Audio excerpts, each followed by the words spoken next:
Justo el término de neurodiversidad surge por Judy Singer. Ella era una socióloga y su principal objetivo fue orientado hacia la comunidad de personas con autismo.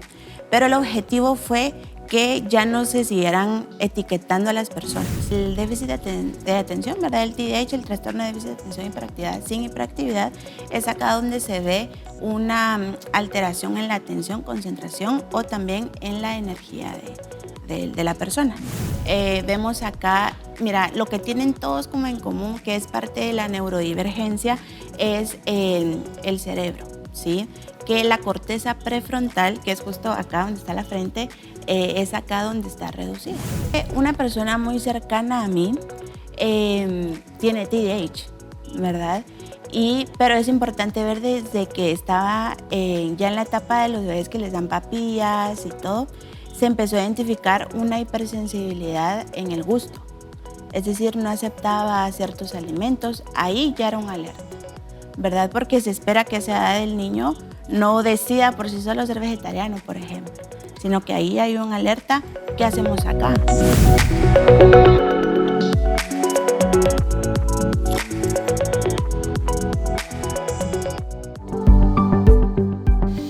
Muy buenas tardes, amigos de Rema TV, bienvenidos a un nuevo programa de Salud y Vida, un programa en donde abordamos temas de salud que pueden ayudar a mejorar su vida. No, recordándoles también que pueden sintonizar o ver este programa a través de nuestras redes sociales, nos encuentran como Rema TV y como Salud y Vida. La neurodivergencia o neurodiversidad, ¿sabe usted qué significa? ¿Sabe a qué se refiere? Hoy vamos a abordar este tema y para ello hemos invitado a la psicóloga Belén Cárdenas, quien es también especialista en neurociencias. Belén, bienvenida, gracias por aceptar la invitación de Salud y Vida. Hola, buenas tardes, pues para mí es un gusto poder estar aquí compartiendo los conocimientos desde la perspectiva de la neurociencia. Gracias, Belén, por aceptar. ¿Qué te parece si empezamos analizando y leyendo tu recorrido académico? Queremos contarles que Belén Cárdenas es psicóloga clínica graduada con honores de la Universidad Rafael Andívar de Guatemala, especialista en neurociencias por la Universidad de San Carlos de Guatemala. Actualmente brinda atención psicológica en la clínica privada, enfocándose en diversas áreas de la salud mental. Trabaja también en una unidad renal donde ofrece apoyo especializado a pacientes con enfermedades renales crónicas. Es creadora de contenido psicoeducativo en redes sociales, conductora del podcast Mente on Fire, un espacio dedicado a la reflexión, el aprendizaje sobre bienestar emocional y la salud mental. Además, ha publicado artículos editoriales y científicos contribuyendo a la educación, sensibilización en temas de psicología y neurociencias. Un recorrido bastante amplio, Belén. Y pues cuéntanos, ¿qué es la neurodiversidad o la neurodivergencia? Muy bien, pues fíjate que justo el término de neurodiversidad surge por Judy Singer. Ella era una socióloga y su principal objetivo fue orientado hacia la comunidad de personas con autismo. Pero el objetivo fue que ya no se siguieran etiquetando a las personas, ¿verdad? Sino que existiera un término justo para poder nombrarles, pero sin etiqueta, es decir, sin estigmatización. Pero realmente el término neurodivergente se utiliza justo en el área clínica o veamos también como un término médico, ¿verdad? Entonces es acá donde vemos la diferencia. Veamos, ¿qué es un cerebro neurotípico? ¿Sí?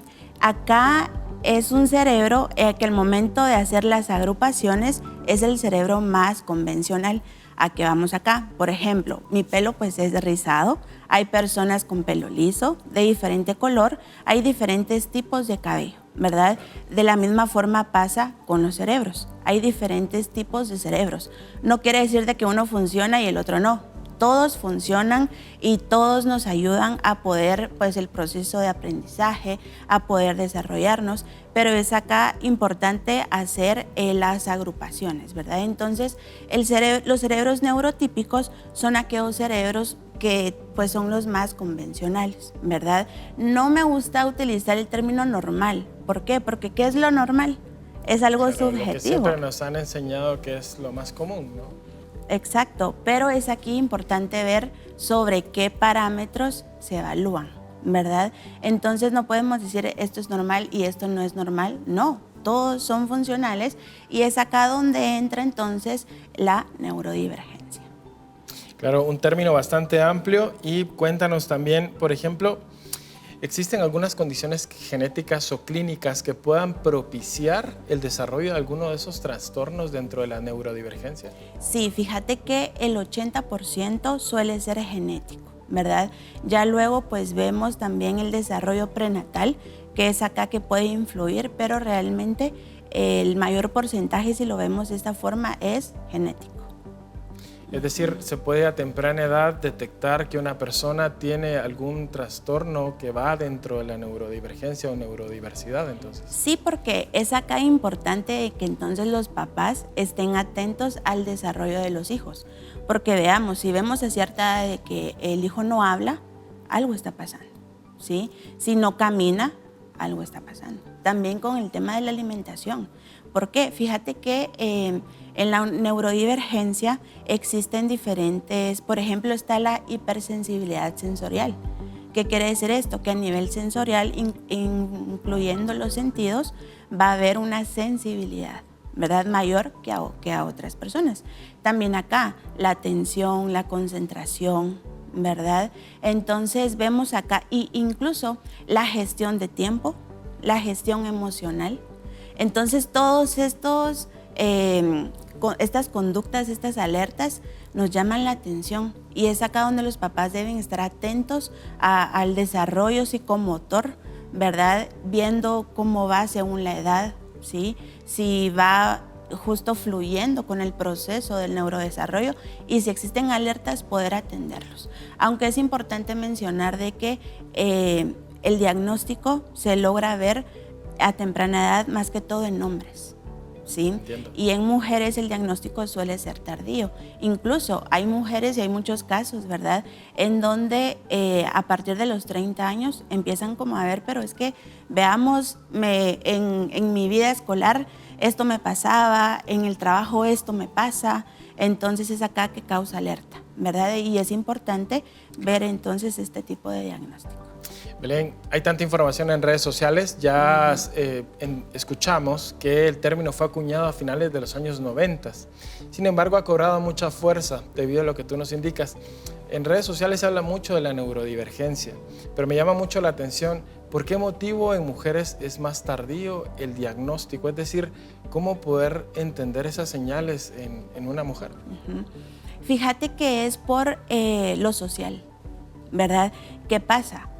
En una mujer, en prejuicios, está bien que esté calladita, que esté sentada, pero ¿qué pasa si una mujer es muy activa, ¿verdad? ¿Qué pasa si una mujer es reactiva? Entonces aquí ya causa alerta, pero es en base a los prejuicios, ¿sí? Es decir, el entorno. Es decir, solo estuvo pues retrasando ese diagnóstico quizá debido a que no se puede evidenciar tan fácilmente a veces entonces. Exacto. Mientras que a nivel social es más aceptado que el hombre pues esté activo, ¿verdad? Sea reactivo, ¿sí? Por eso es aquí importante hacer énfasis en el tema de los prejuicios. Entiendo, Belén.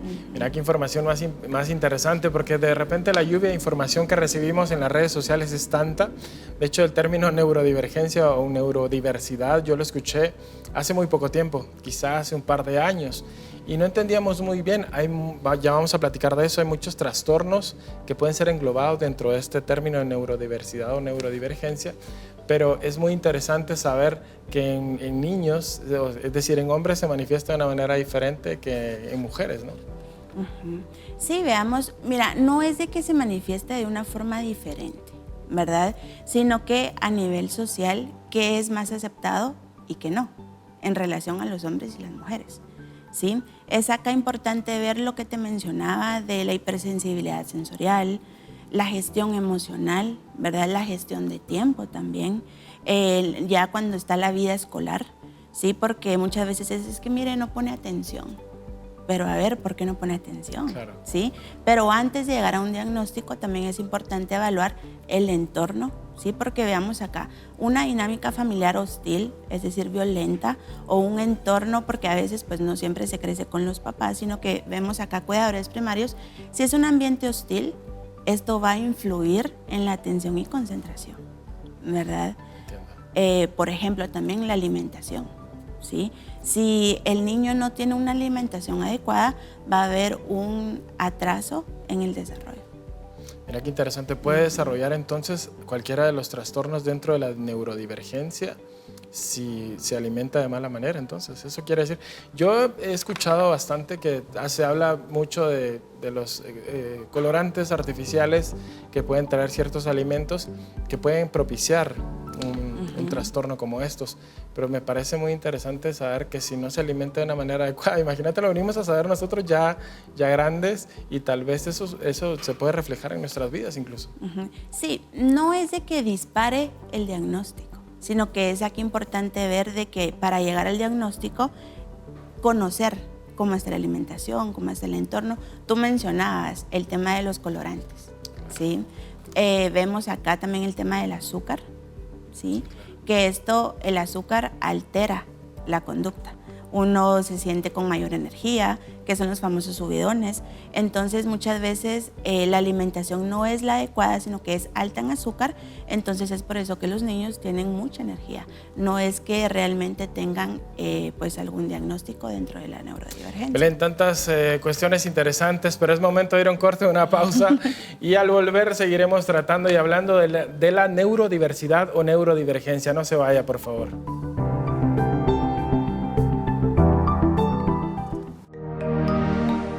A continuación, tu cemento TICS de salud.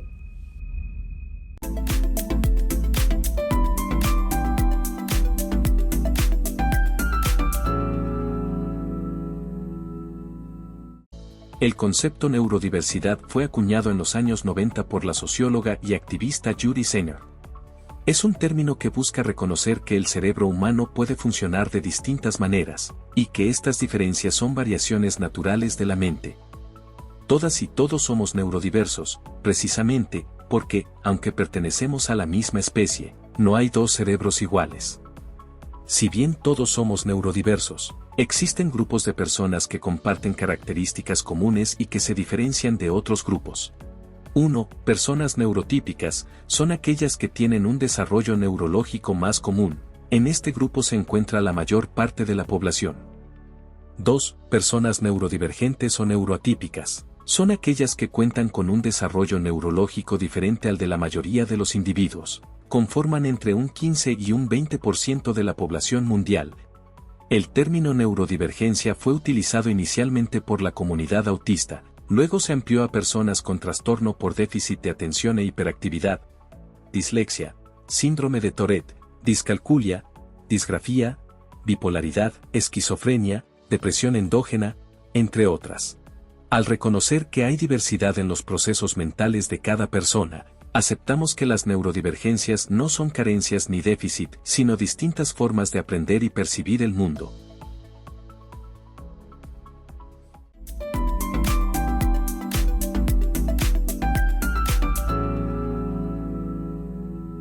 Diagnóstico y en otro no, sino que es que tanta información hay. Tú muy bien lo decías hace un momento de que en los últimos años este término ha sido muy sonado.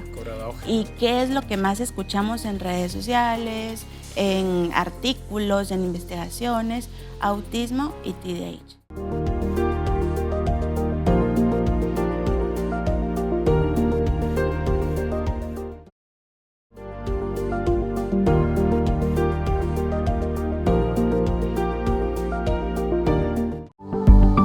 Estamos de vuelta en Salud y Vida acá por Rema TV y estamos hablando acerca de la neurodiversidad o neurodivergencia.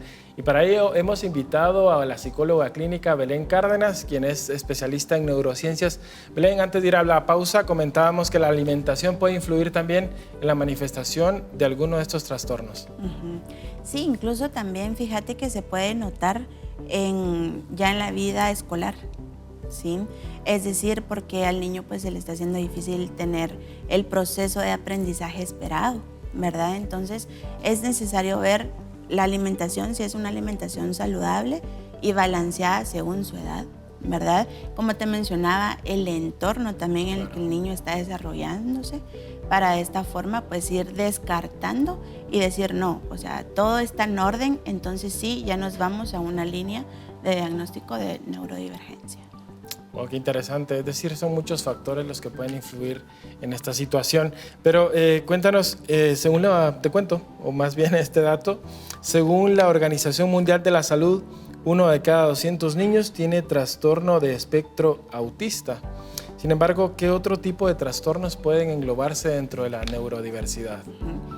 Fíjate que también podemos mencionar el TDAH, ¿verdad? Que es el trastorno por déficit de atención con hiperactividad o sin hiperactividad, ¿verdad? También podemos mencionar aquí la dislalia, discalculia, la dispraxia, ¿verdad? La dislexia, ¿sí? Incluso acá también el síndrome de Tourette, ¿verdad? También entra dentro de la neurodivergencia. Y a grandes rasgos, las características de cada uno de estos. Fíjate que el déficit de atención, ¿verdad? El TDAH, el trastorno de déficit de atención y hiperactividad sin hiperactividad, es acá donde se ve una alteración en la atención, concentración o también en la energía de la persona, ¿verdad? Al momento acá de hablar de la dislexia, es más enfocado en el tema pues del aprendizaje de la lectoescritura, ¿sí? Claro. Vemos acá, mira, lo que tienen todos como en común, que es parte de la neurodivergencia, es el cerebro, ¿sí? Que la corteza prefrontal, que es justo acá donde está la frente, es acá donde está reducida. Entonces, por eso es de que hay una alteración en la atención, concentración, en el desarrollo del aprendizaje, en la gestión emocional, en la gestión del tiempo, en las funciones ejecutivas. Entonces, todo esto es lo que se puede observar ya al momento de estar interactuando con la sociedad o al momento de estar estudiando o más bien trabajando.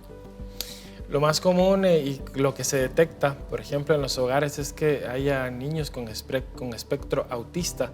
¿Puede que haya ponderación de un trastorno o el otro o se pueden dar por igual todos? Fíjate que lo que pasa es de que qué tanta información hay de cada uno, ¿verdad? No es de que las estadísticas estén subiendo en un diagnóstico y en otro no, sino que es qué tanta información hay. Tú muy bien lo decías hace un momento de que en los últimos años este término ha sido muy sonado. ¿Y qué es lo que más escuchamos en redes sociales, en artículos, en investigaciones? Autismo y TDAH, ¿verdad? Es lo que más escuchamos. Entonces a veces englobamos que solamente existen estos dos, pero no, es importante ver de que hay diferentes clasificaciones en todo diagnóstico. No es solo el diagnóstico y ya, no, sino que por eso es importante no autodiagnosticarse. Te menciono esto porque al momento de tener tanta información a la mano, uno dice, yo tengo esto, tengo lo otro. Entonces, ya se diagnostica a sí mismo. Ya me autodiagnostico. Claro. Y lo empezamos también a utilizar como una justificación muchas veces. Y es acá muy importante tener la información, una psicoeducación, o incluso si yo digo, considero que tengo esto, voy y acudo a un profesional. Un especialista, ¿no? Exacto. ¿Cómo dijiste el término? Psicoeducación. Psicoeducación, no lo había escuchado hasta ahora. Bien, ¿se ha tenido la oportunidad de estudiar el funcionamiento del cerebro en alguno de esos trastornos? Es decir, ¿hay algún cambio neurológico, algo que se dé dentro de como tú decías, el funcionamiento de los cerebros que es diferente? Sí, mira, hay muchos estudios, ¿verdad? Incluso se ha identificado de que hay muchos personajes que son famosos, ¿verdad? Podemos mencionar deportistas que sobresalen ya sea en el deporte, en las artes, y no es que no puedan tener un buen funcionamiento en lo escolar, claro que sí, pero las habilidades blandas sobresalen más en este tipo de áreas, ¿verdad? Entonces, ¿a qué voy con esto? De que al momento en el que una persona esté diagnosticada con TDAH, predominancia en energía, no va a pasar todo el tiempo, no esperemos de que esté todo el tiempo en una cátedra en la universidad. Claro, ¿sí? Es hiperactivo. Lo va a lograr, pero para esto es importante adquirir herramientas de autorregulación emocional.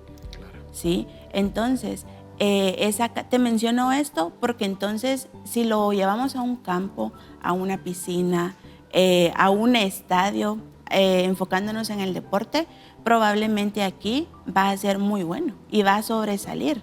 ¿Por qué? Porque está haciendo útil esta energía que está teniendo. De hecho, dice que algunos deportistas muy famosos y que han sobresalido de los demás tienen niveles de autismo. ¿Se puede entender eso? Es decir, ¿cómo tomar esa situación sabiendo que son muy exitosos? Sí, mira, es acá y nos vamos hacia el estudio del cerebro. Tú dirás, ¿pero por qué? ¿Por qué sobresalen con algo, pues con el diagnóstico de autismo, ¿sí? Porque lo que pasa acá es de que no todos los tipos de autismo son iguales. Imagínate tanta información. Es lo que te mencionaba, la clasificación, claro, ¿verdad? O sea, hay una clasificación. Para esto es importante pues analizar al paciente, hacerle diferentes pruebas, no solamente pruebas dentro del área de la neurociencia, sino que también dentro del área de la neurología, ¿verdad? Y es aquí importante ver el equipo interdisciplinario que va a atender al paciente con una neurodivergencia. No solo se puede quedar en psicología, no solo se puede quedar en neurología, ¿verdad? Sino que, o no solo con un neurólogo, sino que acá es importante incluir nutrición, ¿verdad? También acá ver qué apoyo también se necesita en el ámbito escolar, ¿sí? En casa, qué podemos hacer, rutinas, y que los papás o cuidadores primarios pues también se informen. Claro, Belén, tanta información que tendríamos que canalizar. Yo creo que este tema es digno de ¿cuántos programas te parece? 3 programas para hablar cada uno, porque cada uno de estos trastornos merece sin duda que se profundice. Pero es momento de ir a una pausa y al regresar vamos a continuar hablando más acerca de la neurodiversidad o la neurodivergencia. Si usted no se ha suscrito a nuestro canal de YouTube, lo invito a que lo haga en este momento, pulsando la campanita para que le lleguen las notificaciones de nuestros episodios. No se vaya, volvemos. Con el pediatra, ¿verdad? Comentamos esto, luego pues entonces ya nos mandan con un gastroenterólogo y luego pues ya vamos más hasta llegar justo al diagnóstico. Y justo ahí fue el primer inicio de la hipersensibilidad en el sentido del tacto.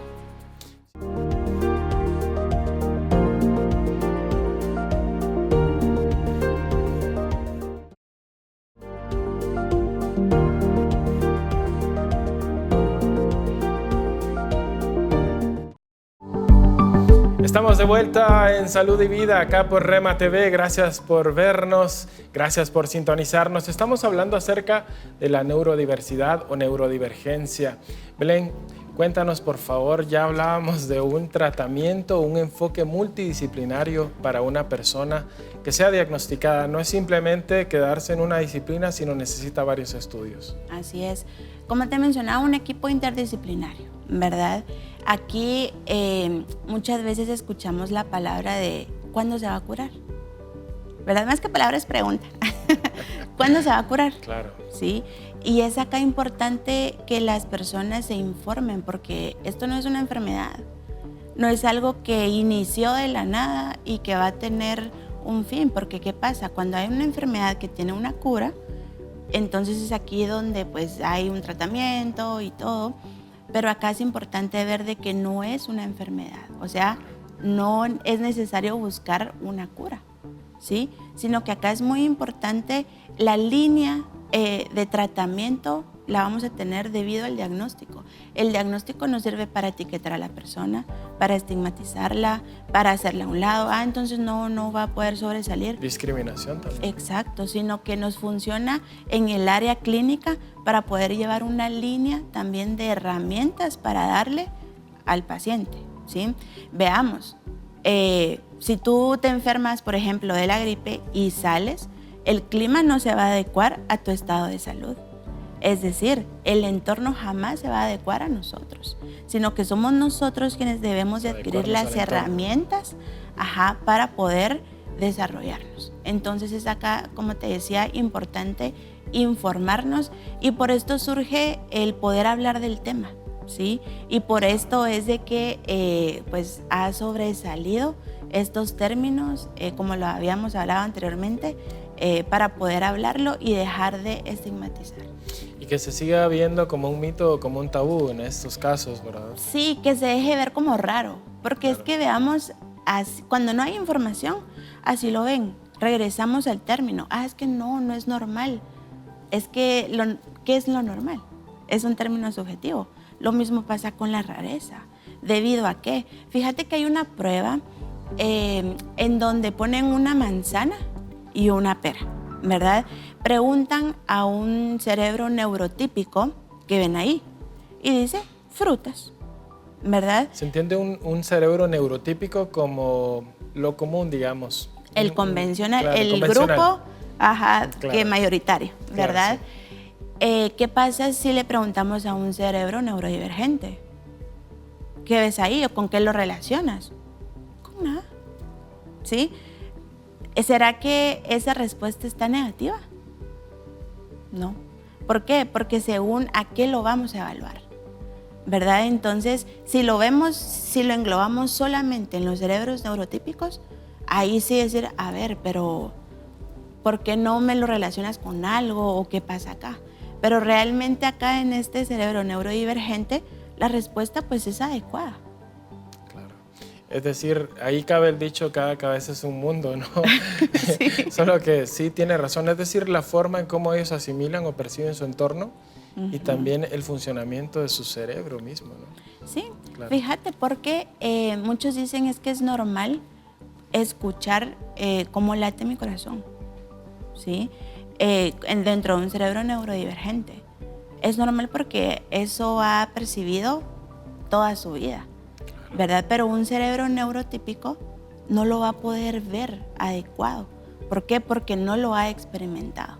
Entonces, por eso es importante acá, como te digo, dejar de clasificar tal vez a nivel social el concepto de, es que no es igual que todos. Claro que sí, porque puede alcanzar competencias a nivel académico, puede alcanzar éxito a nivel laboral, a nivel profesional, ¿sí? Simplemente las herramientas o el proceso va a ser totalmente diferente. Si el objetivo a alcanzar va a ser el mismo, pero el proceso va a ser diferente, considero yo de que no pasa nada. El fin justifica los medios, ¿no? Bien, tenemos una pregunta de nuestras redes sociales. Dice, ¿a qué edad se puede saber que un niño posee un trastorno como el autismo el síndrome de Tourette? ¿Quién hacen esta pregunta? Me imagino porque tienen alguna duda sobre a qué edad se puede manifestar. Enfocándonos en el desarrollo psicomotor, a partir de los 3, 4 años, incluso muchas teorías o muchos libros nos mencionan de que a partir de los 5 o 6 años. ¿Qué pasa en estas edades? Ya el niño va a iniciar su etapa escolar. Entonces aquí es donde empiezan justo a identificar alertas. Ya es cuando se encuentra en el exterior. Integrado a la sociedad, se podríamos relaciona decir. en sus relaciones, en su percepción ya del mundo real. Exacto. Es cuando se empiezan a manifestar estos signos. Pero me imagino que la respuesta es porque quizá han identificado alguno de los signos, ¿no?, que puede tener el autismo o el síndrome de Tourette. Sí, fíjate que una persona muy cercana a mí tiene TDAH, ¿verdad? Pero es importante ver desde que estaba ya en la etapa de los bebés que les dan papillas y todo, se empezó a identificar una hipersensibilidad en el gusto. Es decir, no aceptaba ciertos alimentos, ahí ya era una alerta, ¿verdad? Porque se espera que a esa edad del niño no decida por sí solo ser vegetariano, por ejemplo, sino que ahí hay una alerta. ¿Qué hacemos acá? Como cuidadores, vamos primero con el pediatra, ¿verdad? Comentamos esto, luego pues entonces ya nos mandan con un gastroenterólogo y luego pues ya vamos más hasta llegar justo al diagnóstico. Y justo ahí fue el primer inicio de la hipersensibilidad en el sentido del tacto. Sí, se manifiesta también en otras cosas como la psicomotricidad fina, la psicomotricidad gruesa, ¿no? Sí, fíjate que a nivel motor, la motricidad fina es todo lo que hacemos con las pinzas, claro, ¿verdad? Abotonar, desabotonar, subir, bajar zippers. La motricidad gruesa es todo movimiento grueso, ¿verdad? Como saltar, correr. En la neurodivergencia suele haber baja capacidad para el desarrollo de la motricidad gruesa, ¿sí? Es decir, fácilmente se caen, se tropiezan, pero al momento también de verlo desde otra perspectiva, porque entonces tú me dirás acá, pero entonces ¿por qué sobresalen en el área deportiva? Porque ahí sí hay un extremo, ¿verdad? Pueden tener acá bajo desarrollo en el motor grueso, pero también se pueden ir al otro extremo, de ser demasiado buenos. Y por eso sobresalen en el área deportiva o incluso en la danza, en el arte, en el teatro. No te digo, ya dicen que Messi tiene un tipo de autismo y mira cómo es. Belén, otra pregunta. ¿Qué tipo de terapia se puede brindar no solamente a las personas neurodivergentes, sino a sus familiares, a las personas que lo rodean? Porque no va a ser fácil lidiar con un trastorno como el autismo, por ejemplo. Fíjate que a los familiares, al entorno, los cuidadores primarios, ¿verdad? Es importante psicoeducar, dar información, ¿verdad? Y con el paciente identificar qué área es necesario reforzar, ¿verdad? Aquí podemos hablar de la motricidad gruesa o fina, ¿verdad? Podemos hablar aquí también del control de impulsos, gestión emocional, ¿sí? Entonces, derivado en donde necesitamos reforzar, es ahí donde pues ya se da una línea de tratamiento. Es más conocido, veamos, el cognitivo-conductual. ¿Por qué? Porque aquí trabajamos tanto a nivel cognitivo, es decir, a nivel neurológico también, como a modificar ciertas conductas. No es porque, mira, fíjate que a veces llegan los familiares, ¿verdad?, del entorno y dicen, mire, es que necesito que me lo cambie. No, eso no es ciencia, o sea, no se puede venir y cambiar porque no es un chip, sino que acá es muy importante decir, ok, vamos a identificar qué área necesita reforzar para ahí poder trabajar. Y también importante decir de, bueno, ahorita está estable, ¿verdad? Porque acá también al momento de hablar de control de impulsos, sí necesitamos a veces el apoyo farmacológico, que es aquí donde nos vamos a neurología, a psiquiatría, ¿verdad? Incluso siempre si son niños, acompañado del pediatra. Belén, qué importante es que los familiares entiendan y puedan adaptarse, si se puede decir de esa manera, o adecuarse a la forma en que el cerebro de esta persona percibe el entorno y puede desarrollarse a través del mismo. Exacto. Sí, pero más que todo informarse, ¿verdad? Porque el ser humano tiene diferentes etapas de vida, ¿sí? Y esto también es importante ver de que en la neurodivergencia, en cada etapa de vida, las necesidades van a ser variables. Es decir, tal vez en la etapa escolar va a necesitar más apoyo en la motricidad, pero pueda que cuando esté trabajando necesita más apoyo en gestión emocional. Bien, Belén, para ir aterrizando, porque el tiempo se nos acaba, ¿cómo puedo saber si tengo algún nivel de autismo, por ejemplo? Porque te digo, hay tanta información falsa y debemos de recurrir a los profesionales. ¿Cómo saber si, no mi caso, ¿no? Pero ¿cómo saber si una persona tiene o puede estar dentro de la neurodivergencia? Primeramente, identificar. Siempre cuando me hacen esta pregunta, yo les digo, ok, hagan una lista, ¿verdad?, de conductas que han notado, ¿verdad?, que les da curiosidad saber por qué ciertas conductas. Es identificar también movimientos estereotipados, ¿verdad?, porque entonces acá con esta lista ya se puede acudir con el profesional que se tenga, ¿verdad? Por ejemplo, muchos dicen, solo tengo acceso ahorita al pediatra, ¿verdad? Porque no desconocen las otras ramas que hay, entonces, ok, consultamos con el pediatra, entonces ya el pediatra va a referir. Es importante saber que como profesionales es necesario trabajar de forma interdisciplinaria, ir refiriendo al paciente cuando sea necesario. Entonces aquí, ¿quién te puede dar un diagnóstico? Neurología, psiquiatría, psicología, y importante ver que en psicología está el tema de la psiconeurología, ¿verdad? Entonces, que acá hay diferentes ramas, pero siempre buscar al especialista, no quedarnos con el primer profesional, porque esto es necesario profundizar, entonces acudir al especialista. Belén, ha sido un gran placer tenerte. Te cuento que el tiempo se nos agotó, pero hemos recibido mucha información muy importante. Por favor, tus redes sociales para despedirnos, ¿cómo te pueden encontrar? Muy bien, pues me pueden encontrar en Instagram como psico-abc. Bien, muchas gracias. Ha sido un placer tenerte con nosotros. Gracias por acompañarnos y a ustedes también. Gracias por estar en sintonía, por el favor de su atención, por vernos. Mi nombre es Iván Hernández y ha sido un placer estar con ustedes. Hasta el próximo Salud y Vida.